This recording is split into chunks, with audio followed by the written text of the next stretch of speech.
Pai querido, em nome de Jesus, nós rogamos ao Senhor mais uma vez que estejas falando aos nossos corações, esteja nos despertando esses dias para a Tua vontade, Senhor, para o Teu querer. Deus, nós queremos trabalhar, nós queremos acelerar os passos, Senhor, em direção à volta de Jesus. Oh Deus, em nome de Jesus, nós clamamos ao Senhor, aquece os nossos corações, ministra, Senhor, as nossas almas. Oh Deus, leva-nos para o centro da Tua vontade. Deus Todo-Poderoso, nós clamamos a Ti, Senhor. Fala conosco, Senhor. Ministra, Senhor. Ministra em nossos corações. Em nome de Jesus. Em nome de Jesus. Então eu gostaria de falar sobre a restauração do legado profético de Israel. Início desse ano, estava em um sono profundo, quando o Espírito Santo falou comigo seriamente sobre orar pela restauração do legado de Israel. E eu falei para o Senhor assim, mas como assim orar pelo legado de Israel? E o Senhor falou assim, Ele repetiu para mim bem fortemente, ora! E eu acordei, eu realmente estava dormindo. E aquilo foi para mim assim muito forte, né? Quando eu acordei e comecei a pensar sobre esse assunto, sobre o legado profético de Israel. Nós não podemos ignorar que Israel, ele possui um legado. Nós não podemos ignorar que Israel possui uma marca. Nós não podemos, como povo de Deus, como igreja, passar por cima da história de Israel. É inegável que Israel é uma nação que foi chamada por Deus. Então, isso é algo que diz respeito a nós, é algo que diz respeito à igreja. Então, nós, como igreja, nós não podemos ignorar o que Deus fez através desse povo e o que Deus tem prometido para essa nação. Então, quando nós falamos a palavra legado, nós podemos pensar muitas coisas, mas buscando em 2 dicionários, o Caldas Auletes e o Michaelis, ele coloca de uma forma, os dois colocam assim de uma forma bem pontual, que quando nós falamos sobre legado, nós estamos falando de uma herança que era destinada a um herdeiro e foi destinada a alguém que não era herdeiro. Então, alguém que não era herdeiro recebeu parte dessa herança. Israel foi adotado pelo Senhor, foi chamado pelo Senhor para ser uma nação diferente de todas as outras. A herança do Pai, a herança de Deus, era para o seu filho. E Deus pegou essa herança, Deus pegou dessa herança e ofereceu à nação de Israel. Então, Israel recebeu um legado, Israel recebeu um comissionamento de Deus para a terra, para estar na terra, para andar na terra, para viver na terra. Então, Deus tinha a sua herança, Deus tinha todo o seu testamento destinado a Jesus. Mas Ele pegou isso e ofereceu para Israel. Então, o legado, ele também é comissionado a um diplomata de uma embaixada. Então, o diplomata de uma embaixada, ele recebe um comissionamento, né? Ele recebe uma legação para representar a sua embaixada diplomaticamente. Então, Israel se tornou o representante legal de Deus na terra. Então, isso foi uma marca, né? Isso foi algo que Deus imprimiu em Israel através da sua história. Então, quando Deus chama Abraão e resolve começar uma nova nação através de Abraão, isso não está muito claro. Tem um chamado, tem uma promessa, tem a promessa de uma terra, tem uma bênção, mas toda essa história não estava tão clara.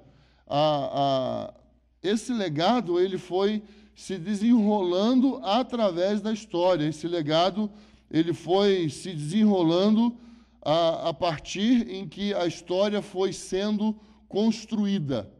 Então, nós vamos perceber que a maneira como nós recebemos é muito diferente da maneira como Israel recebeu de Deus essa herança, essa promessa, esse chamado, né? Então, nós, né, primeiro ponto foi sobre esse aspecto, entendendo sobre o legado. O segundo ponto é que nós precisamos compreender que Deus deu para nós, gentios, um legado de revelação, versus a tudo que Deus deu para Israel, eles receberam na própria carne. Eles receberam através de experimentar na própria carne. Então, nós, como gentios, recebemos uma revelação. Nós, como gentios, recebemos uma compreensão. Israel não passou por esse processo. Israel, ele não viveu esse aspecto de receber uma revelação. Israel experienciou tudo o que Deus falou com eles. Tudo o que Deus falou foi experienciado. Tudo o que Deus falou foi provado. Tudo o que Deus falou com Israel foi encarnado por Israel. Então, várias expressões para nós, eu vou pontuar elas, né? Tem às vezes um sentido poético, às vezes um sentido teórico, mas para Israel não. Para Israel não soa da mesma forma. Então, nós recebemos um chamado a partir de uma revelação. E Israel recebeu um chamado a partir de uma impressão, né? Um carimbo, uma marca, foi colocado nele, foi dado para ele, foi imprimido nele. Então, há uma grande diferença entre como eles receberam e como nós recebemos. Então, quando o apóstolo Paulo escreve a sua carta à igreja de Roma, ele escreve aos romanos, e ele fala sobre a importância do povo judeu, porque já havia uma intriga, já havia um problema, né, entre a igreja gentia e a igreja constituída por judeus, porque como assim os judeus estão querendo isso de nós, estão querendo aquilo de nós? Não, eles podem exigir, não podem exigir? Que negócio é esse? Eles são assim tão importantes? Eles têm alguma relevância, né? Então, em Romanos, capítulo 3, apóstolo Paulo escreve assim: então, que vantagem tem o judeu? 3:1, talvez fosse melhor vocês anotarem as passagens, tá bom? Romanos 3:1, então que vantagem tem o judeu? Ou qual a utilidade da circuncisão? Versículo 2, muita, em todos os sentidos. Em primeiro lugar, porque as palavras de Deus foram confiadas aos judeus. Então, guarda isso. Deus confiou as suas palavras aos judeus. Deus depositou confiança nesse povo. Deus chamou esse povo e Deus confiou as suas palavras aos judeus. Uau, que coisa! Que coisa! Deus confiou as suas palavras aos judeus. Então, assim, voltando, né? Mas por que eu vou orar? pela restauração do legado profético de Israel, porque Deus confiou as suas palavras a esse povo. Versículo 9, Romanos capítulo 9. Seria muito importante estudar Romanos capítulo 3, é muito importante estudar Romanos capítulo 9, é muito importante estudar Romanos capítulo 11, além de toda a Bíblia, tá certo? Então, assim, aqui nós temos um pequeno resumo da obra, né? Nós temos um pequeno resumo de um peso profético que o apóstolo Paulo tinha sobre os seus descendentes. Então, Romanos 3, Romanos 9, Romanos 11 vão mostrar esse peso do coração de Deus expresso pelo apóstolo Paulo, que seria muito importante que toda a nação gentia, todos os gentios que vêm para Cristo compreendam. Isso é muito importante. Então, o apóstolo Paulo, ele escreve a carta número 4, 5, 6, 7, 8, chega no 9, volta para o assunto. Então, chega aqui no 9, ele fala assim, olha, versículo 4, eles são israelitas, e deles são a adoção, a glória, as alianças, a promulgação da lei, o culto e as promessas.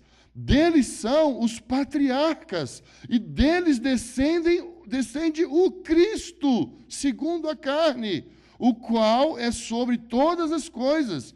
Deus bendito eternamente. Amém. Então, o apóstolo Paulo, ele está expressando, presta atenção, a adoção veio por meio deles.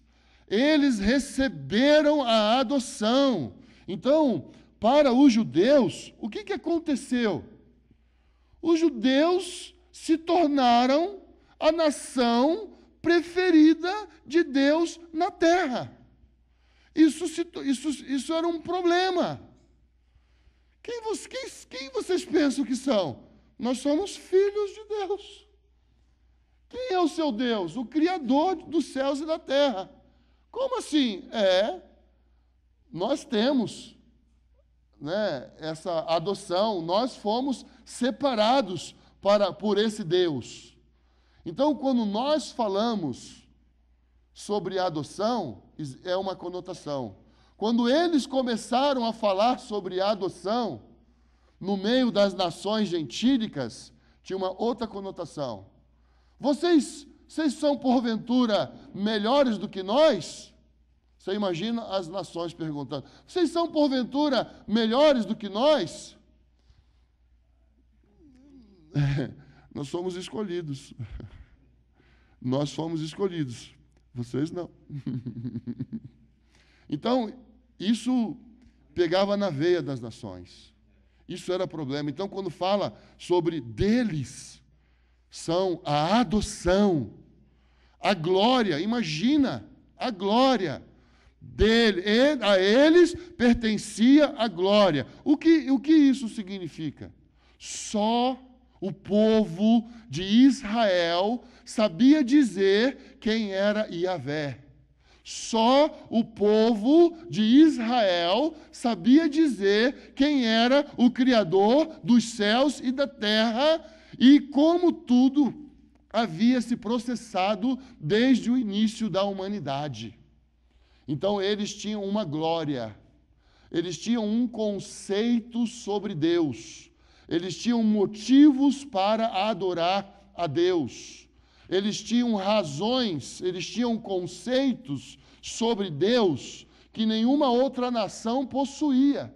Então, isso era glória. Eles tinham a glória, eles poderiam adorar, eles poderiam declarar coisas sobre Deus que nenhuma outra nação podia fazer. Nenhuma outra nação. Então, eles tinham a glória, eles tinham as alianças. Então, presta bem atenção, nós estudamos as 7 alianças, alguns gostam de falar sobre 8 alianças, outros gostam de falar um pouco mais, 10 alianças, né? Quando fala sobre as alianças para o povo judeu, irmãos, não é uma história. A aliança para eles é uma encarnação. A aliança para eles é algo que eles viveram. A aliança para eles é algo que eles provaram. A aliança para eles faz parte da família deles. A aliança, cada aliança foi uma vivência. Cada aliança foi uma experiência. Cada aliança foi uma mudança de página na história desse povo. Cada aliança. Então, quando nós aí na igreja, às vezes estudamos sobre as alianças e falamos sobre as alianças, tem uma conotação. Mas não vamos mexer muito com isso, não. Vamos ficar firme na nova aliança, né? Que coisa boa é a nova aliança. Para os judeus não é assim. Não. Para os judeus, todas as alianças têm o peso. Eles ainda não têm uma revelação da nova aliança. Eles ainda não têm uma revelação sobre a importância da nova aliança, mas eles vivem o impacto das alianças. Eles vivem sobre esse impacto. Eles andam sobre esse impacto. Então, o apóstolo Paulo continua. A promulgação da lei. Uau! Né? Nós, como igreja hoje, damos graças a Deus por causa da lei. E porque a lei revelou Jesus para nós. Então, eles vivem até hoje os efeitos da lei. Porque eles receberam a lei. A lei foi marcante na história deles. A lei foi determinante para a preservação de Israel no meio de todas as nações. A lei não salva, nós sabemos disso. A lei não salva, mas a lei preservou Israel durante a história. A lei preservou Israel quando eles foram esparramados pelas nações. A lei foi um instrumento para a preservação dos judeus. Então, por causa da lei, os judeus se mantiveram durante a sua jornada no deserto. A lei foi importante para guardar. A lei salva? Não, a lei não salva. Mas a lei preservou Israel. A lei guardou Israel. Em muitas circunstâncias, a lei foi usada por Deus para preservar Israel. O culto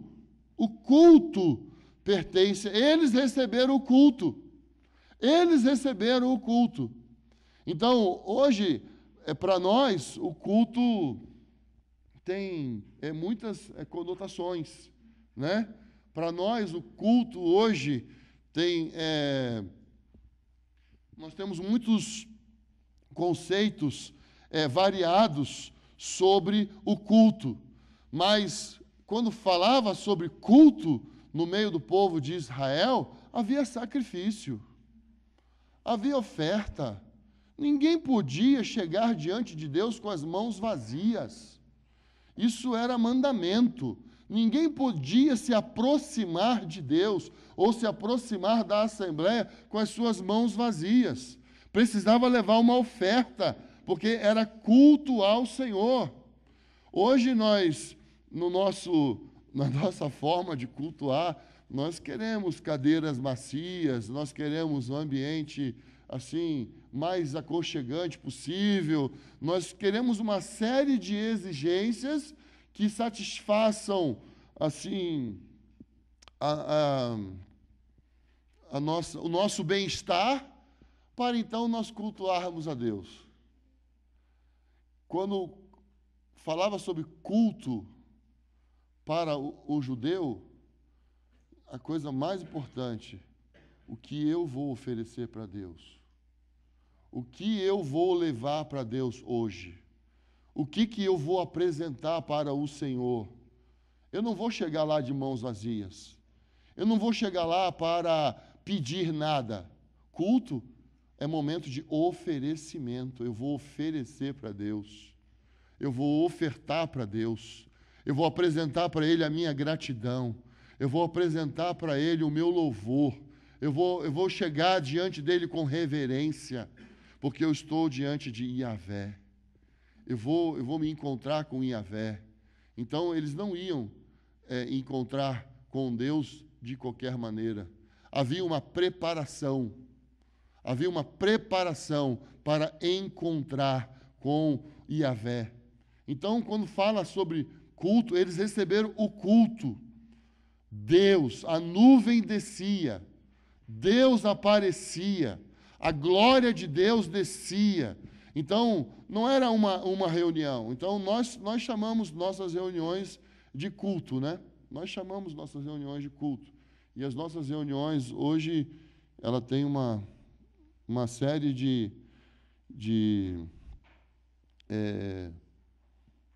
acontecimentos que tratam de uma forma assim bastante cuidadosa para atender as necessidades do povo que vai reunir naquele lugar. Não é isso? Nós reunimos dessa forma. Nós reunimos pensando sobre como atingir, como atender às necessidades das pessoas que vão encontrar naquele lugar. Não quero aqui simplesmente banalizar as nossas reuniões, mas nós precisamos entender que quando nós nos reunimos e um judeu olha, é difícil para ele entender certas coisas que acontecem no nosso meio como igreja, porque a reverência é algo diferente, assim, muito diferente, né? Quando nós reunimos, parece que reverência é um negócio que não combina muito quando nós congregamos, né? Tem uma série de situações, né? Recentemente, um dos pastores da nossa congregação ali em Jundiaí chegou atrasado para o nosso encontro, porque ele estava num evento com a filha dele, e aí ele falou para nós que ele ficou assim entristecido, porque as últimas 5 fileiras, já vou falar logo da igreja onde eu congrego, tá bom? Tudo bem? Vamos ficar em paz, né? Então, assim, ele falou assim, as últimas 5 fileiras tinha criança correndo, gente falando, e ninguém prestando atenção no que estava acontecendo lá na frente. Mas a galera saiu de casa dizendo que ia para o culto. Todo mundo naquela manhã saiu dizendo que ia para o culto. Né? E eu perguntei para ele, e aí, você não fez nada? Ele falou, não dava para fazer, não. Era um negócio assim, ninguém estava nem aí para o que estava acontecendo lá na frente. Né? Quer dizer, eu não sei, talvez assim, seja um problema nosso em Jundiaí, não sei.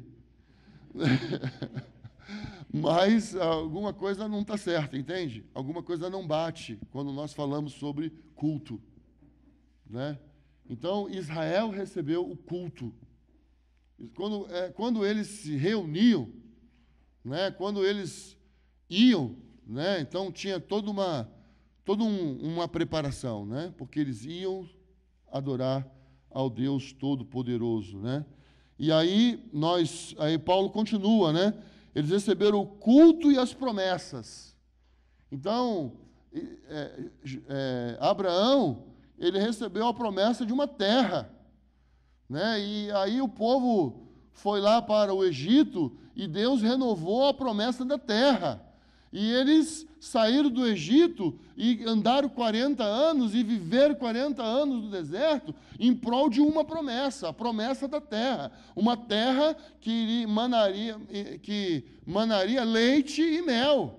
Então, eles viveram a vida deles em prol de uma promessa. Sim. Quantos de nós recebemos alguma promessa ou lemos alguma promessa e teríamos assim, poderíamos pensar assim, acho que daqui 40 anos Deus vai me dar isso. Eu acho que a gente não consegue conceber algo dessa natureza, consegue? É muito difícil para nós, no nosso tempo, na nossa cultura, pensarmos que talvez Deus vai nos prometer algo que Ele vai cumprir, quem sabe, daqui a 40 anos. No caso deles foi mais, né?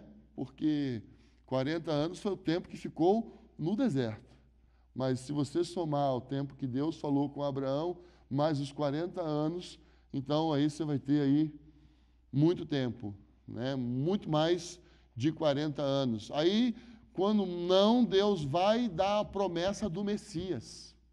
Deus promete o Messias. E aí eles viviam em torno da promessa da terra e de um Messias. E aí Deus promete um reino.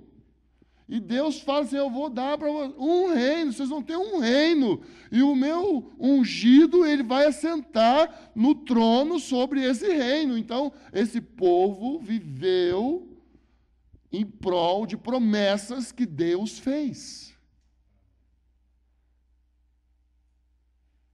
Dá para dizer que Deus mentiu?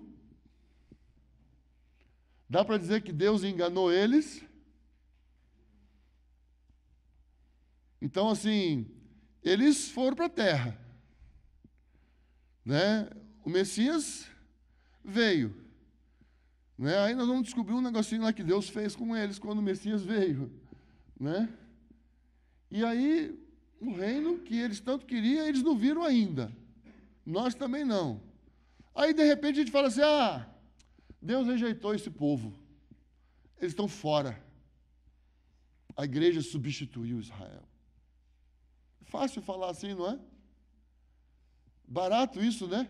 A igreja substituiu Israel. Isso é muito barato, não é? Isso é muito barato. Assim, esses dias eu comecei a sentir vergonha de que a igreja pensa dessa forma ainda. Ainda há uma parcela muito grande da igreja que pensa que a igreja substituiu Israel. Então, aí Paulo continua, e deles são os patriarcas. Então, Abraão, Isaque e Jacó. Então, eles receberam os patriarcas, e assim, eu vou falar aqui assim, eles receberam os profetas, e eles receberam os reis, fazem parte da história deles. Os reis que nós lemos, os reis que nós admiramos, os profetas que nós lemos, os profetas que nós admiramos, eles receberam. Eles receberam. Eles receberam os patriarcas. Então, assim, os patriarcas, eles, vamos falar assim, né, não existiram por causa de nós, existiram por causa deles, por causa de um plano que Deus começou com Abraão. Então, eles receberam patriarcas, e deles descende o Cristo segundo a carne. Jesus não era cristão. Jesus era judeu.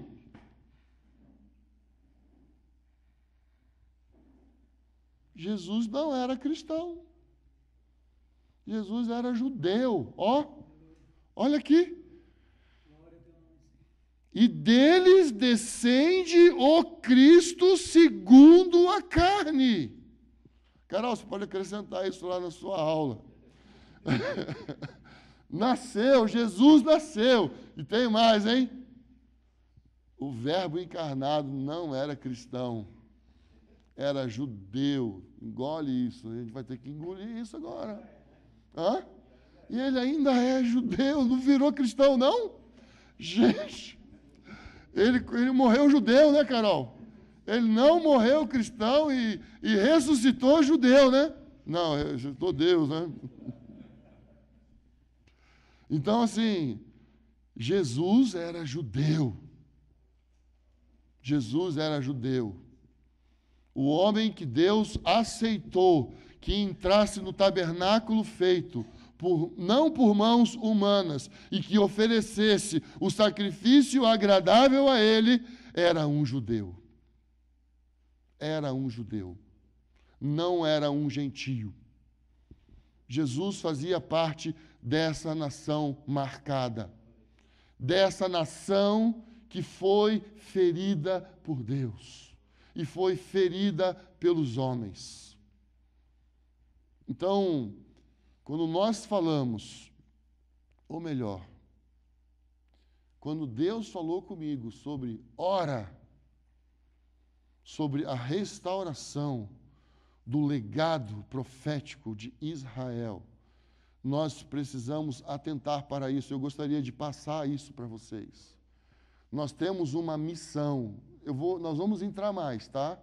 Isso aqui, eu acho que talvez tudo isso que eu estou falando é só a introdução do que eu estou sentindo, do que eu estou pensando.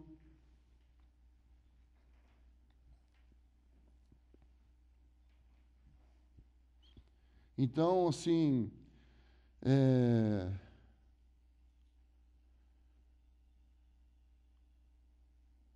nós não estamos falando de um povo simplesmente mesquinho, comerciante, avarento e que odiado até hoje pelas nações. Nós estamos falando de uma história que Deus pôs à mão. Nós estamos falando de uma história que Deus pôs à mão. E nós vamos ver, irmãos, como que Deus fez parte dessa história. Como que Deus estava presente nessa história. Então, quando nós falamos sobre a história do povo de Israel, nós não podemos pensar num povo separado de Deus. A gente não pode pensar num povo distante de Deus. A história do povo de Israel é marcada pela presença de Deus no meio deles. Então, assim, não é simplesmente uma história que foi construída pelos judeus. Nada disso que nós lemos até aqui é teórico. Nada disso que nós lemos até aqui é conceitual. Nada disso que nós falamos aqui sobre patriarcas, leis, os profetas, as promessas, as alianças, o Cristo, nada disso é simplesmente conceitual. Tudo isso aqui foi experimentado. Tudo isso aqui foi vivido na carne. E o apóstolo Paulo está dizendo que eles produziram o Cristo na carne. Então, a gestação, o nascimento de Jesus, a produção de Jesus, a formação de Jesus, tem toda uma história. Não é um negócio que acontece pontual ali com uma virgem, noiva de um homem justo, piedoso, idôneo. Não. Tem toda uma história. Tem todo um legado. Então, assim, Jesus não chegou de graça, né? Jesus não caiu de paraquedas ali, naquele momento da história do povo de Israel. Tem uma construção, tem um legado, tem um lastro, tem uma marca que veio se construindo através dos tempos. Então, o terceiro ponto é o povo marcado pela presença de Deus. Aconteceram muitas coisas e eles tinham a presença de Deus. Aconteceram coisas terríveis.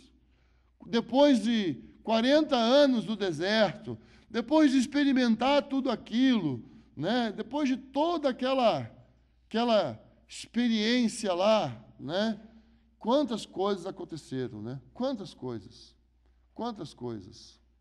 Então, quando Moisés mandou os espias olharem a terra, e o povo murmurou, e o povo chorou, e o povo ficou nervoso, é melhor que então a gente volte para o Egito. E eles pensaram mesmo em apedrejar Moisés, eles pensaram em apedrejar Arão, e eles falaram assim: vamos levantar um outro chefe e vamos voltar então para o Egito.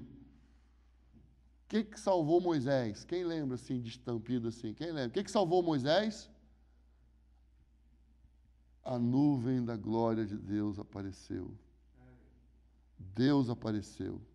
Deus entrou em cena. Números 14, 10.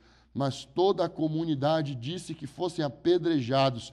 Então a glória do Senhor apareceu na tenda da revelação a todos os israelitas. Uau! Deus, presente num conflito como esse. Deus apareceu.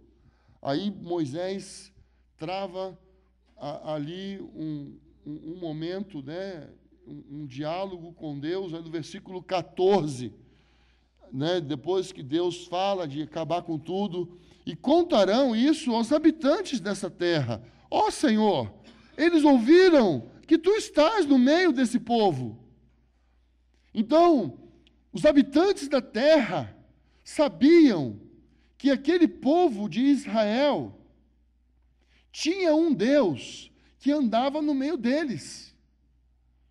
O Deus de Israel, o Deus criador do universo, de todas as coisas, andava no meio deles. Então Moisés, ele argumenta com Deus, e que tu, ó Senhor, és visto face a face, e a tua nuvem permanece sobre este povo, e vais adiante dele numa coluna de nuvem de dia e numa coluna de fogo de noite.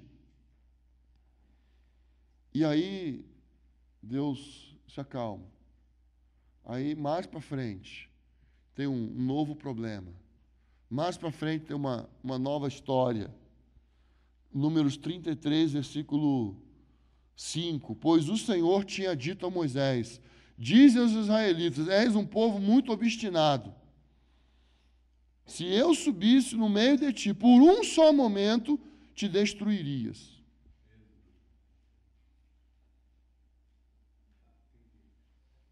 Hã?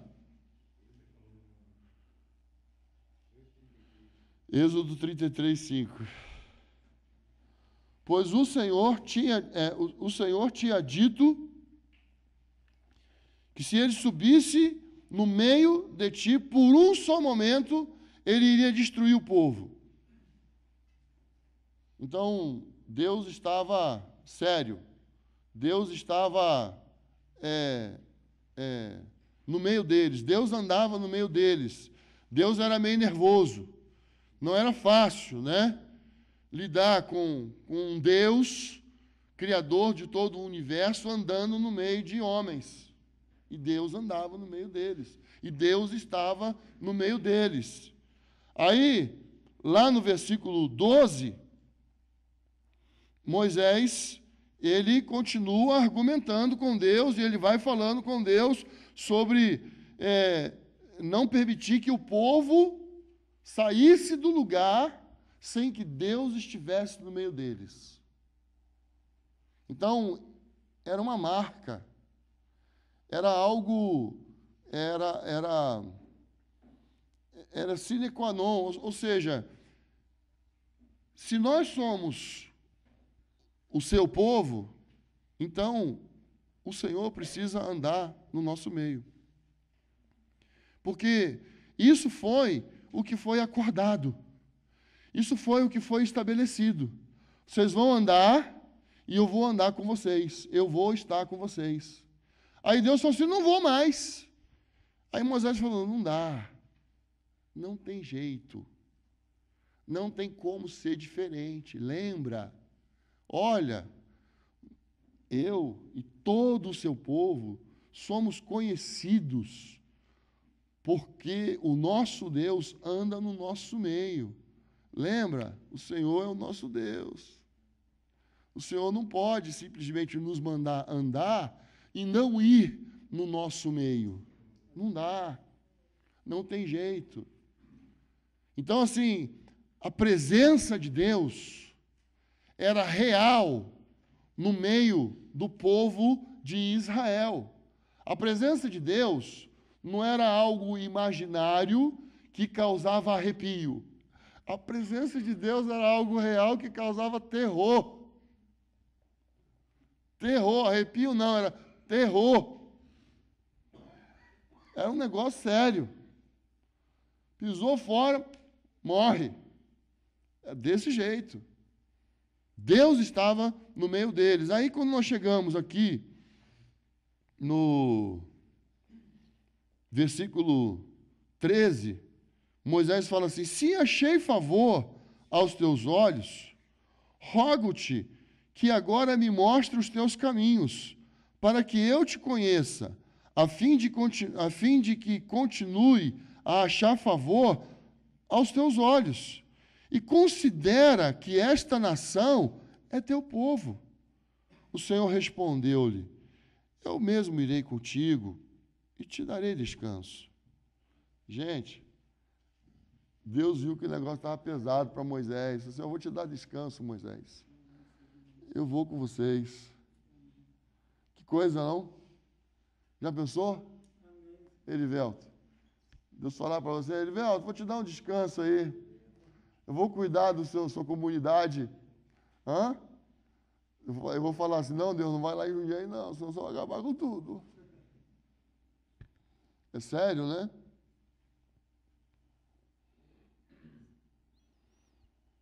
Então Moisés lhe disse: se tu mesmo não fores conosco, não nos faça subir daqui.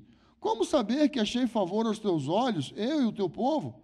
Por acaso não é por andares conosco, para que sejamos separados, eu e o teu povo, de todos os povos da face da terra?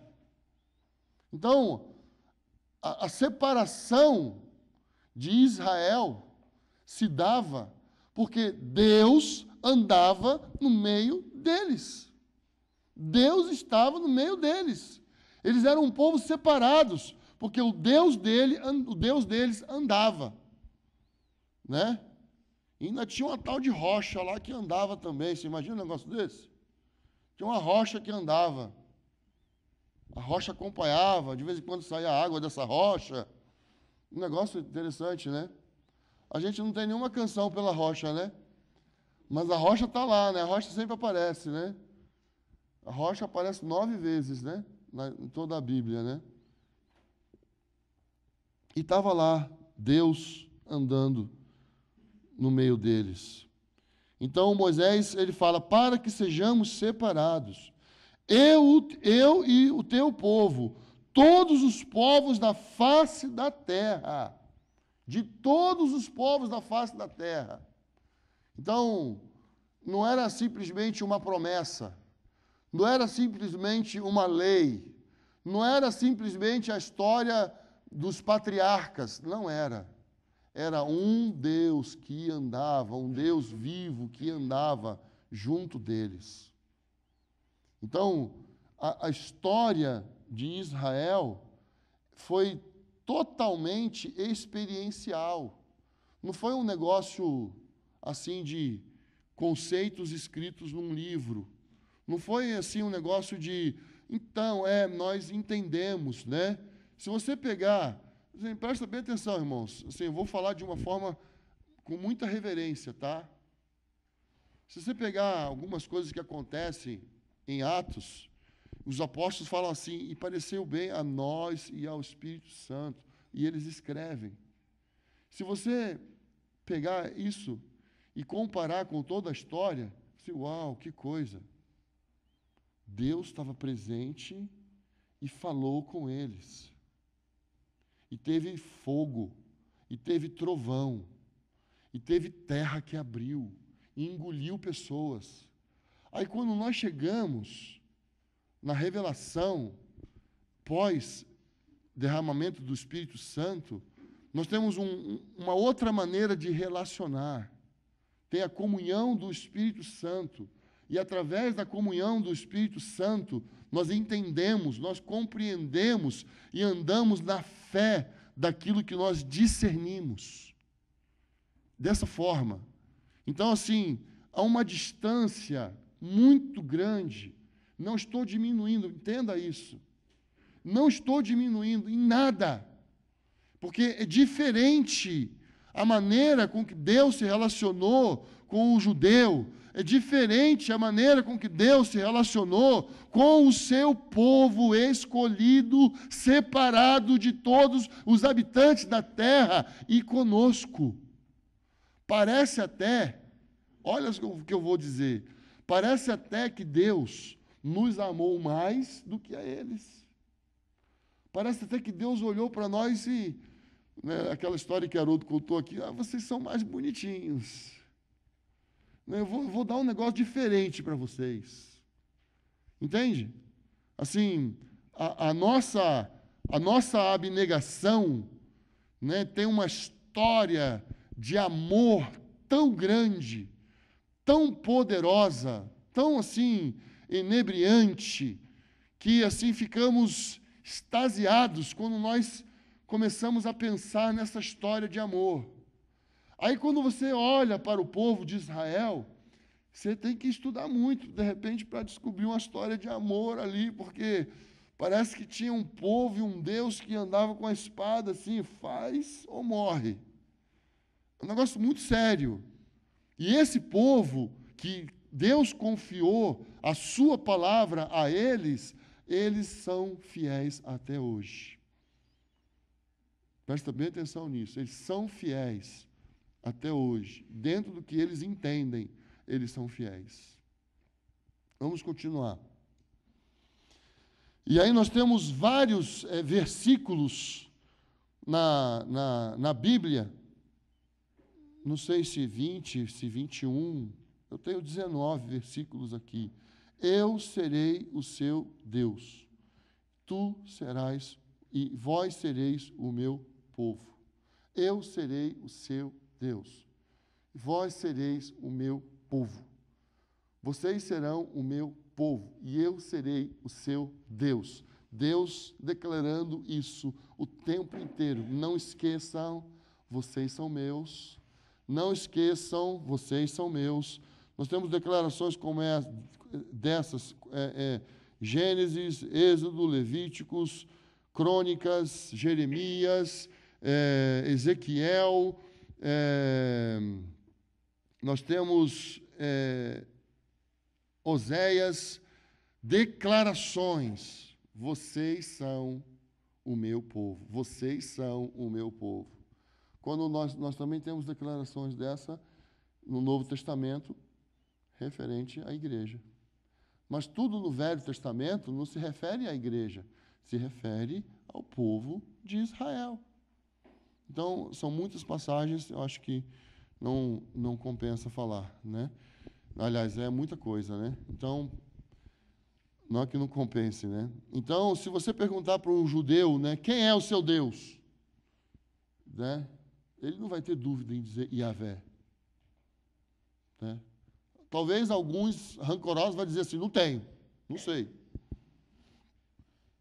Mas a maior parte deles vai dizer Yahvé. Eles vão dizer Yahvé. Uma vez eu, trabalhando como vendedor em Campinas, visitei um dono de um magazine que tinha em Campinas, e eu estava no escritório dele, e aí estava conversando com ele, e assim, eu provoquei ele, sabia que ele era um judeu, né? E aí eu virei para ele e falei assim, o senhor é católico? Oh! Como assim? Sou judeu. Uau! Ele ficou bravo. Né? Ele ficou bravo, sou judeu. Firme. Sabe? Eu nunca mais esqueci, sabe? Nunca mais esqueci. Um senhor de idade. Um senhor de idade. Eu sou judeu. Eu tenho isso gravado. Né? Acho que era Lojas Moisés em Campinas. Não sei se existe ainda. Tem, não sei se alguém conhece essa loja, já ouviu falar. Então, assim, ele foi muito forte, assim, sabe? Ele quase ficou em pé. Aliás, ele estava em pé e eu estava sentado. Ele falou, eu sou judeu. Aí eu olhei assim para ele, fiquei quieto. Sou judeu, né? Olha o nome da minha loja. E, sim, graças a Deus aquele dia eu consegui vender para ele. Mas, assim, foi um negócio assim, que me marcou, sabe? Me marcou o jeito que ele me respondeu. Então, o quarto ponto é que eles são um povo perseguido até os dias de hoje. A perseguição contra os judeus não acabou, não terminou. Eles são perseguidos até o dia de hoje. Estava na faculdade quando uma professora, uma doutora em História, e ela tinha feito doutorado em História da Educação, doutora Mariângela Salvatore, não sei se a gente pode citar nome assim, né? E ela falou, dentro da aula dela, falando sobre a história da educação, então ela falou sobre as várias culturas educacionais, e ela passou pelos judeus e fez um parênteses. E ela falou assim, e que história? Nenhum povo subsiste fora da sua terra. 900 anos já é suficiente para eles perderem a sua cultura e a sua língua. Se perder a cultura, a língua já não tem mais sentido, porque a cultura dá sentido à língua. E ela falou o seguinte, esse povo ficou 1.900 anos fora da terra deles e eles não perderam nem a língua e nem a cultura. O povo. Eu escrevi isso na hora. O povo. 1.900 anos. Arredondado, né? 1.900 anos fora da terra. E eles não perderam a cultura. Eu estava lendo a Wikipédia e eles estavam falando, lá tem um momento que eles falam assim, por causa da sua fé, eles não perderam a cultura. Que coisa, né? Que coisa, né? Então, você quer saber sobre a história do povo judeu? Tem que ler a Bíblia. Os historiadores, né, é isso que diz a Wikipédia, né? Você tem que ler a Bíblia. Você tem que ler a Bíblia. Você quer saber sobre eles? Não adianta procurar em livros, tem que ler a Bíblia. Quer entender sobre eles? Tem que ler a Bíblia.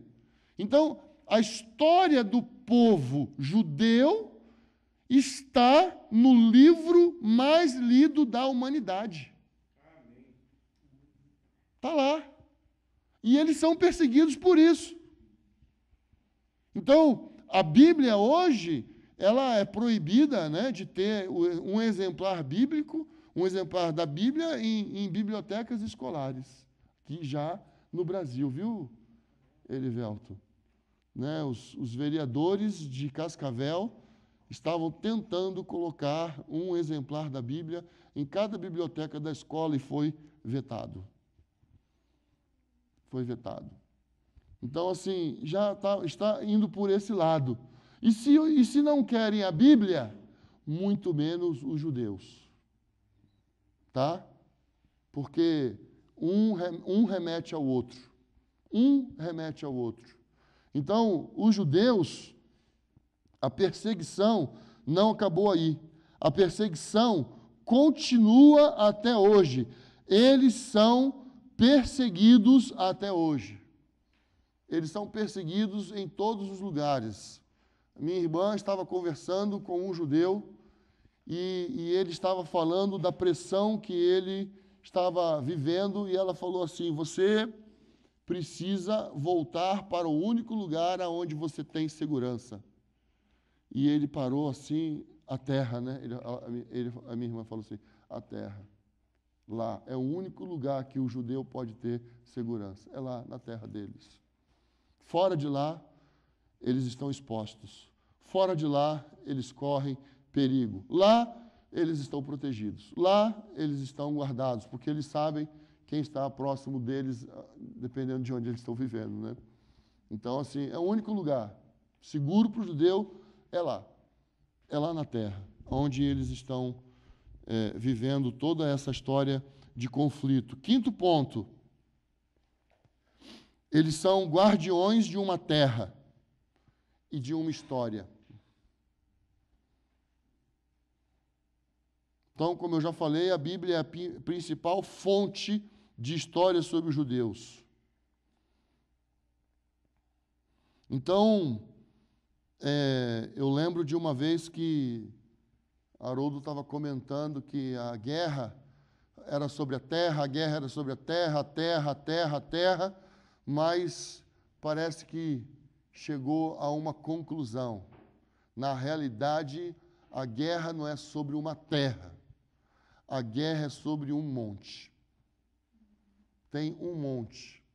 E a guerra acontece por causa desse monte, por causa desse lugar. Então, eles vivem em função disso. Então, eles guardam a terra, eles guardam o monte, eles estão lá guardando aquele lugar. Por que eles guardam aquele lugar? Por quê? Porque é onde, quando Jesus voltar, Jesus vai pisar onde? No Monte das Oliveiras. Quando Jesus voltar, Jesus vai pisar lá. Eles são guardiões dessa terra, eles são guardiões desse lugar. E eles estão guardando, irmãos, com a própria vida deles. E olha, eu vou dizer mais, hein? Eles nem acreditam como nós acreditamos. Apesar de estar escrito aqui em Zacarias, capítulo 14, versículo 4. Naquele dia, os seus pés estarão sobre o Monte das Oliveiras, que está ao oriente de Jerusalém. E o Monte das Oliveiras será cortado pelo meio, do oriente para o ocidente. E haverá um vale muito grande, e metade do monte será retirado para o norte, e a outra metade para o sul. Caracteriza aí que vai ter um grande terremoto, caracteriza aí que vai ter, assim, uma grande mudança, como fala? Física na nação de Israel. Né? O irmão Christian Shen, que é um estudioso, fala que debaixo do monte já tem uma fenda, está lá. Os geólogos já comprovaram que há uma fenda. Então, há uma probabilidade de um grande terremoto. Os outeiros serão aplanados e os vales serão, né, elevados. Né? Então, assim, isso vai acontecer. E eles são guardiões desse lugar. Eles estão guardando. Então, quando alguém falar para você assim, os judeus rejeitaram Jesus, os judeus foram... Judeus é um povo riscado. Não acredite nisso. Isso é mentira do diabo. Isso não é verdade. Eles guardam um lugar onde Jesus vai voltar. Eles guardam aquele lugar. Eles preservam a terra com a própria vida deles. Com a própria vida. Tá? Então, o sexto ponto que eu gostaria de falar aqui é sobre a importância de nós orarmos, de clamarmos a Deus, para que Israel seja restaurado, para que Israel seja conquistado novamente pelo Senhor. A palavra fala que de Sião sairá a lei do Senhor. A palavra fala que as nações virão a Sião para ouvir o ensinamento do Senhor. Então, está falando dessa terra, está falando desse lugar, não está falando de outro lugar. Isso está em Isaías capítulo 2, versículo 3, e isso está em Miqueias capítulo 4, versículo 2. Agora, vamos abrir nossas Bíblias em Romanos 11.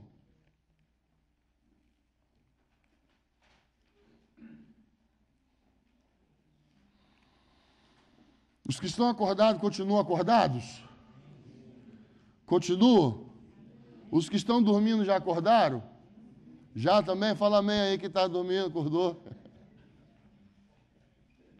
Vamos lá.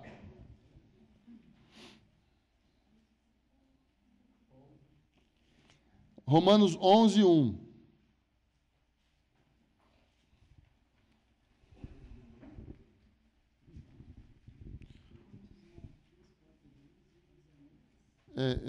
Isaías 2, 3 e Miqueias 4, 2. Então, Romanos 11, 1. Pergunta então, por acaso Deus rejeitou o seu povo?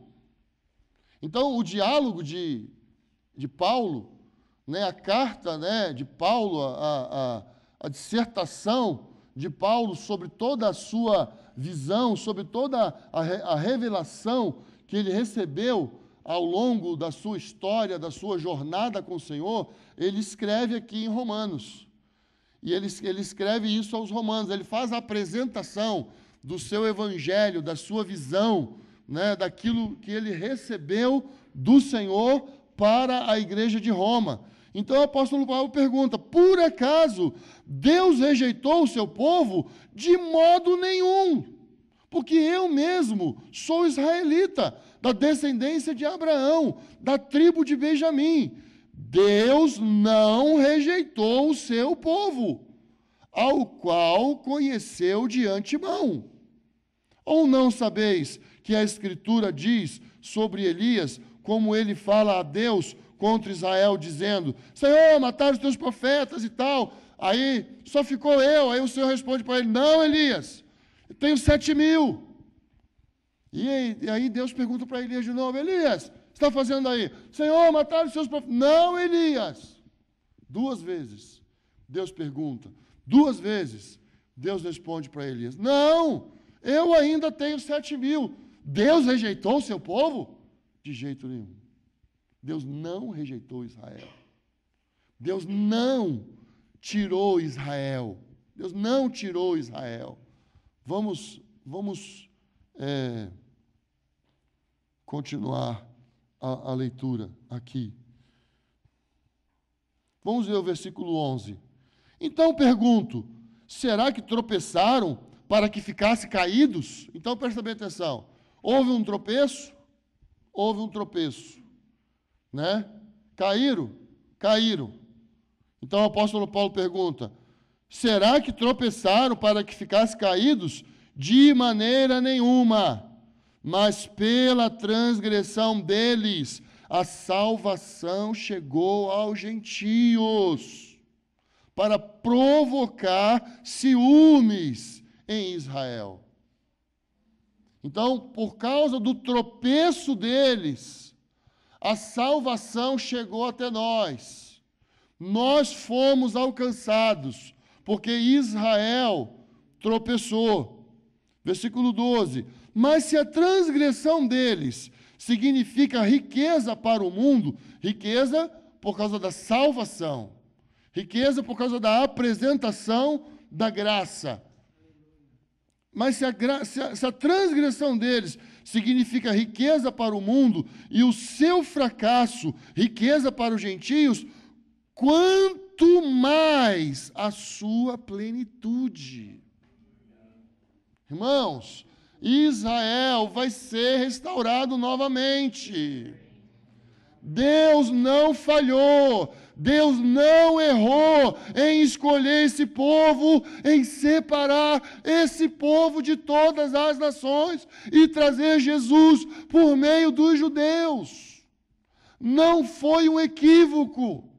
Israel vai ser restaurado novamente. Lá hoje, irmãos, abunda o pecado. Lá hoje não é um lugar agradável, não é um lugar destituído de pecado. Hoje lá tem muita coisa igual a todas as nações. Mas a palavra é fiel e verdadeira. Onde abundou o pecado, superabundou a graça de Deus. Israel vai ser restaurado novamente. Essa era a esperança do apóstolo Paulo.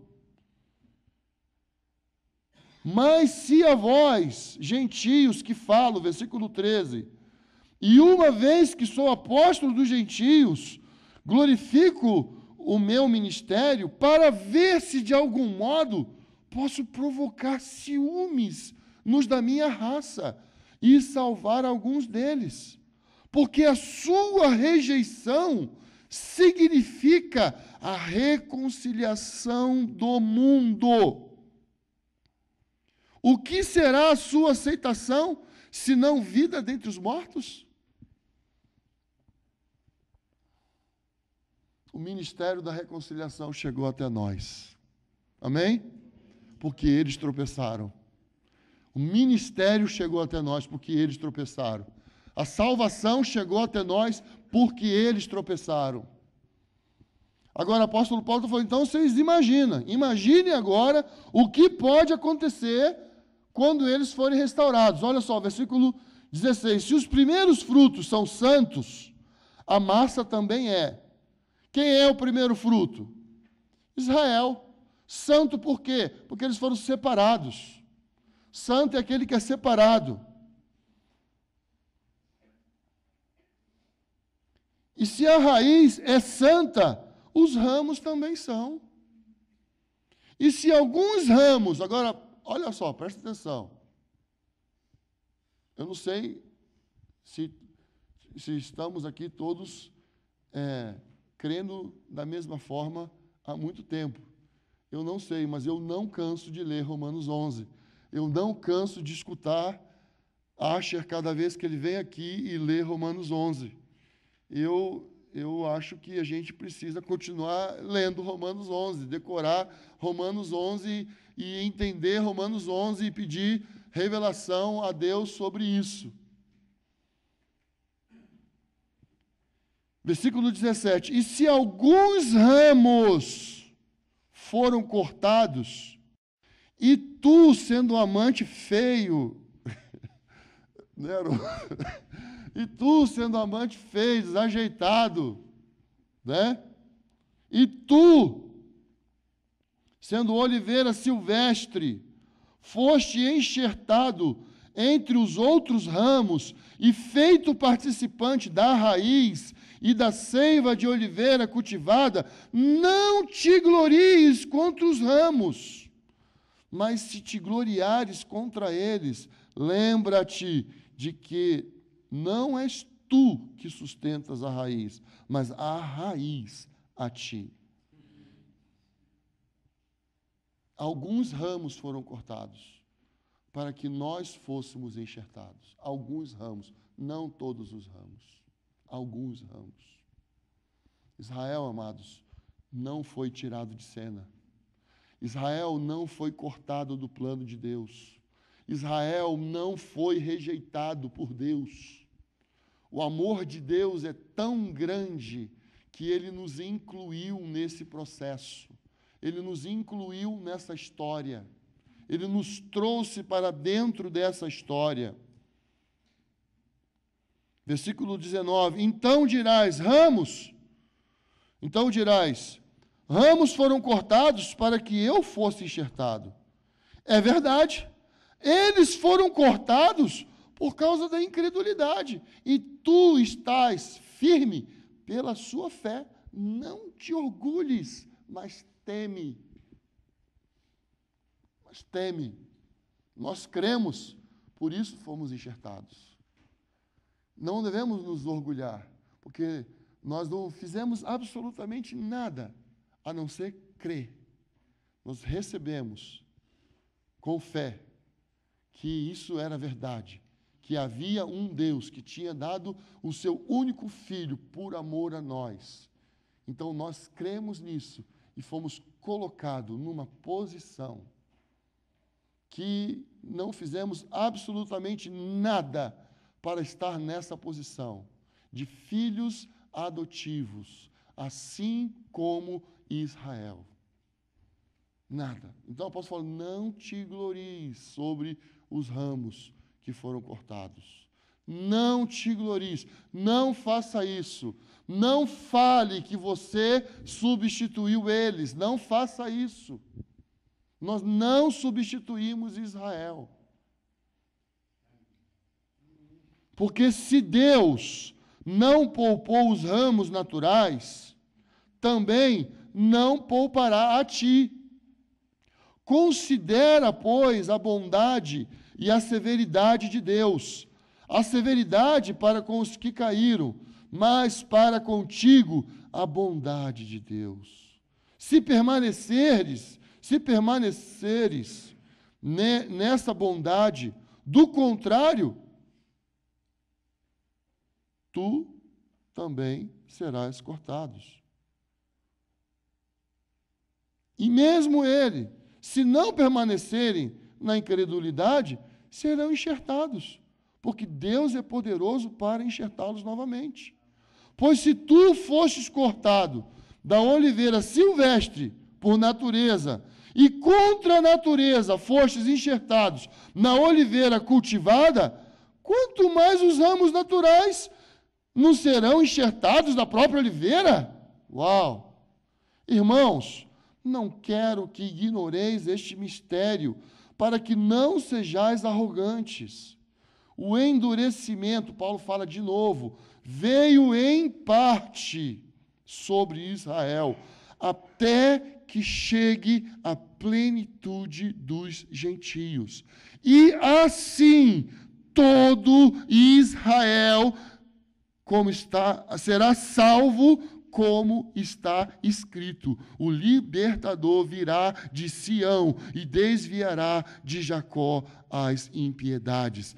E esta é a minha aliança com eles, quando eu tirar os seus pecados. Então, Israel tem um lugar. Israel abriu espaço para nós, porque eles foram cortados. Alguns ramos foram cortados para que nós fôssemos enxertados. Deus vai voltar a reenxertá-los. Mas o apóstolo Paulo está dizendo aqui, no versículo 25, que a plenitude dos gentios vai chegar. Vai chegar um momento onde os gentios vão chegar numa plenitude, vão chegar em uma revelação da obra de Deus, do conhecimento do Senhor, sobre tudo aquilo que Deus planejou através de toda a história. Agora, presta bem atenção. O apóstolo Paulo está dizendo aqui, Israel, até que chegue a plenitude dos gentios. E assim, todo Israel será salvo, como está escrito. Então, agora, nós estamos desafiados pelo Senhor a chegarmos à nossa plenitude. Nós estamos chamados pelo Senhor a chegarmos num patamar, num nível de revelação da obra, da graça de Deus, de tudo aquilo que Deus fez através da história. Agora tem uma coisa: nós vamos estar juntos, judeus e gentios. Todo o Israel será salvo.